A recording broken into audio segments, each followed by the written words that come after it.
pro-Israel rally that happened the other day, and these women were telling her, go get raped and all kind of outrageous shit. The internet is going to be that for us. Those photos that we saw from the civil rights movement, though, the internet is going to remind people who they were 30 years ago. And what I'll say is, here's how I'm going to be remembered 30 years from now, and this is how I hope to be remembered. That I said the truth no matter the consequences. That's really what I want people to remember about me.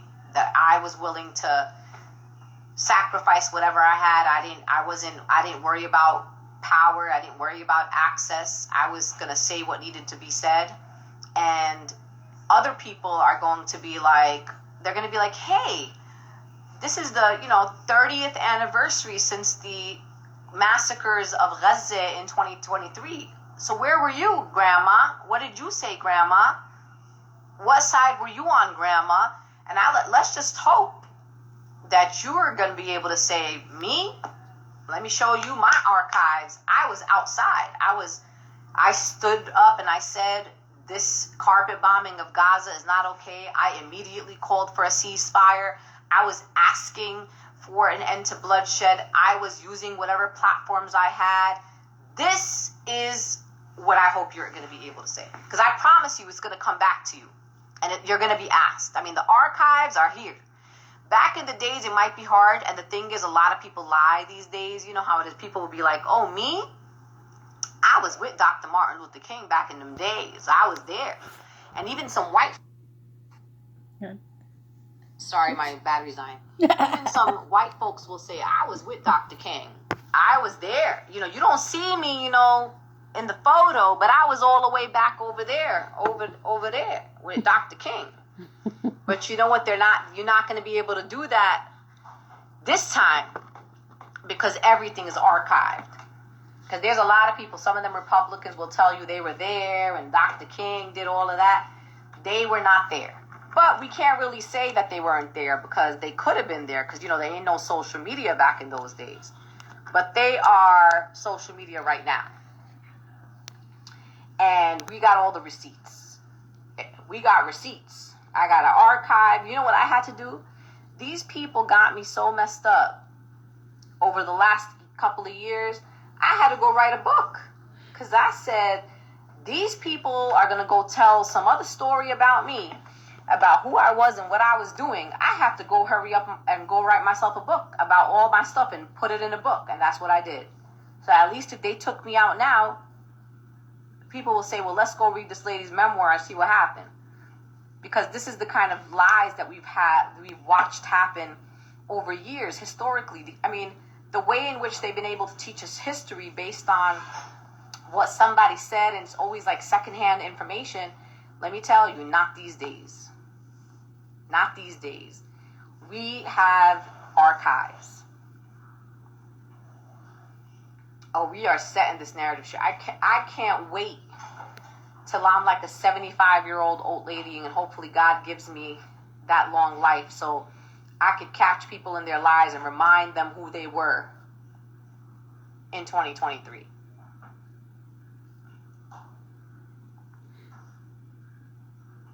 I mean, this young generation, this fearless generation that they have out here, this generation that's willing to call out capitalists and willing to they understand race and class. They understand power and how it works.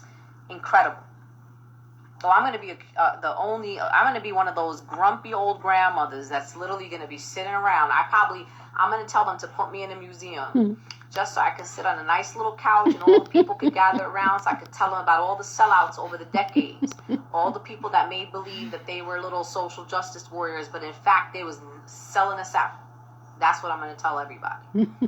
That's going to be my whole job. I'm going to be literally, they're going to put some ropes around me and put me in the museum. And I'm going to tell you everything. You just tell me, you bring up a name and tell me how about this person. I'm going to tell you everything that I know about them.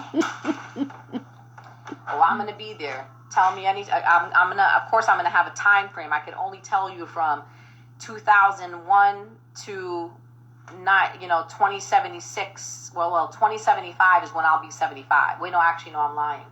2065. Wait a minute, my math is off. 19, 20, 40, 50. Oh, sorry. So 2056 is when I'll be 76.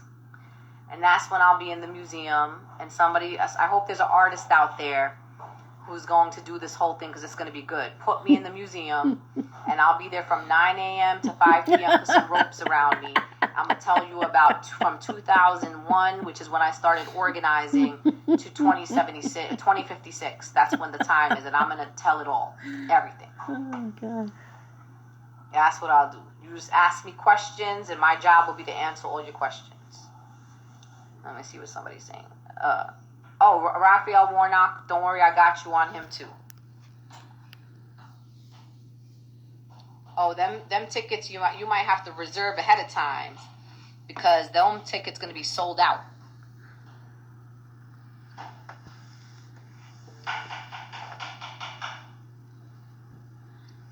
That's all I want to do. That's what I'm going to do. So people tell me, what are you going to do in your retired age? And listen, I'll do it for free. I'm not asking no museum to hire me. Just put me in the thing and put the ropes around me, and I'm doing it for free. No videos. You don't got to put the headphones on. You will listen to my real self, my real voice. That is what I'm going to do for my retirement, just so you know. And if no museum wants to have me, I'm going to be like the old lady that be the one by the White House. She be there every day. Every single day she's standing outside the White House with some sign about something that she's mad about that the White House has done or has not done. And I want you all to know that I will be her. I will put a little lawn chair outside the White House, and you all can come and hang out with me over there and ask me questions. You can send me your grandchildren. I got you. I'm going to make it happen. Some of y'all will probably have opened a museum by that time. Listen, I could be a roaming museum. I could come from city to city. Don't you worry.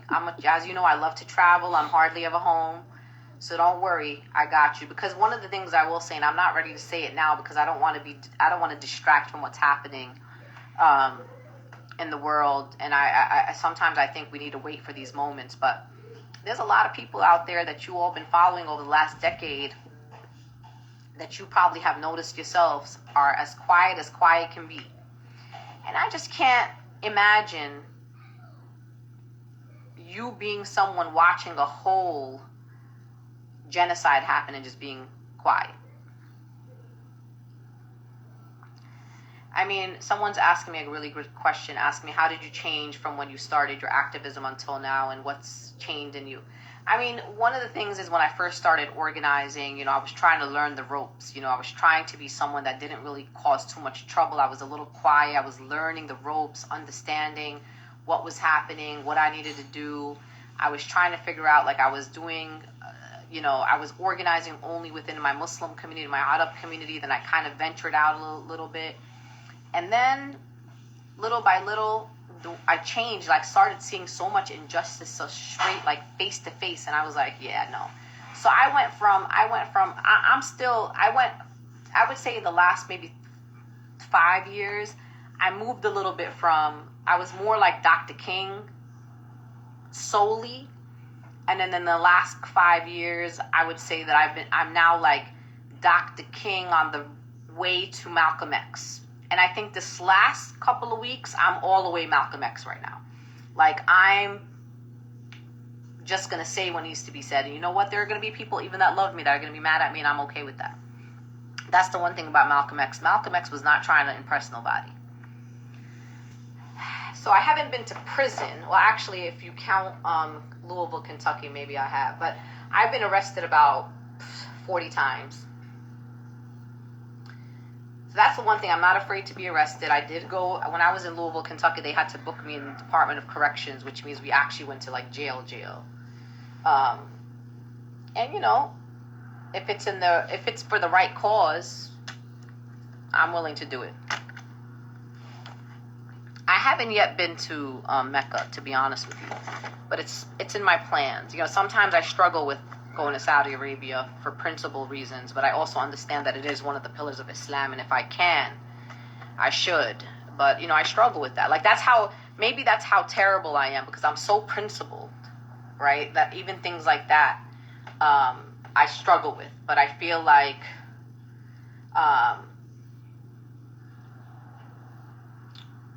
It's something that I need to go, because I know that it's a spiritual place. I know it's something that's going to feed my soul.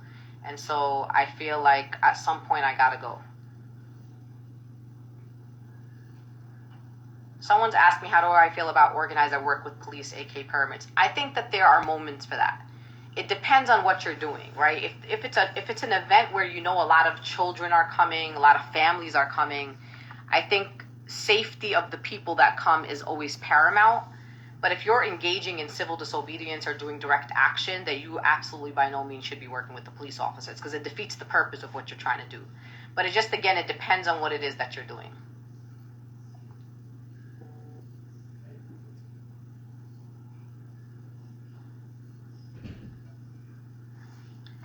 Trying to see what's coming up for me here.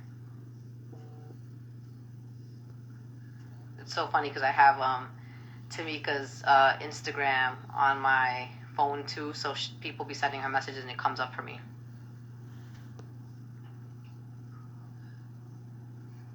There's only one Mecca, and that's Medina and Mecca. That's only in Saudi Arabia. I haven't seen there. Apparently, there's a Mark Lamont Hill and Cuomo interview that I haven't watched. I gotta go check that out.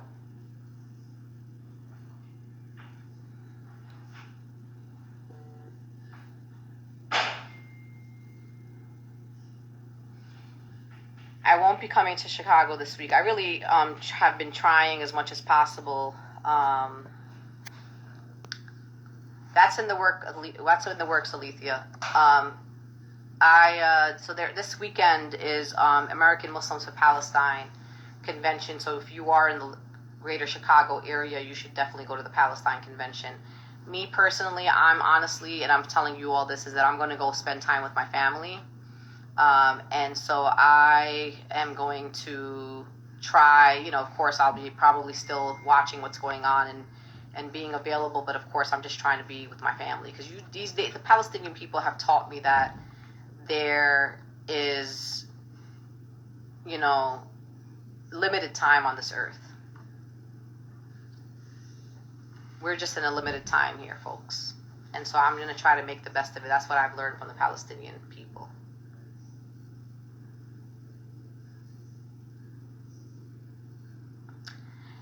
Jill Stein, she has some problematic foreign policy views.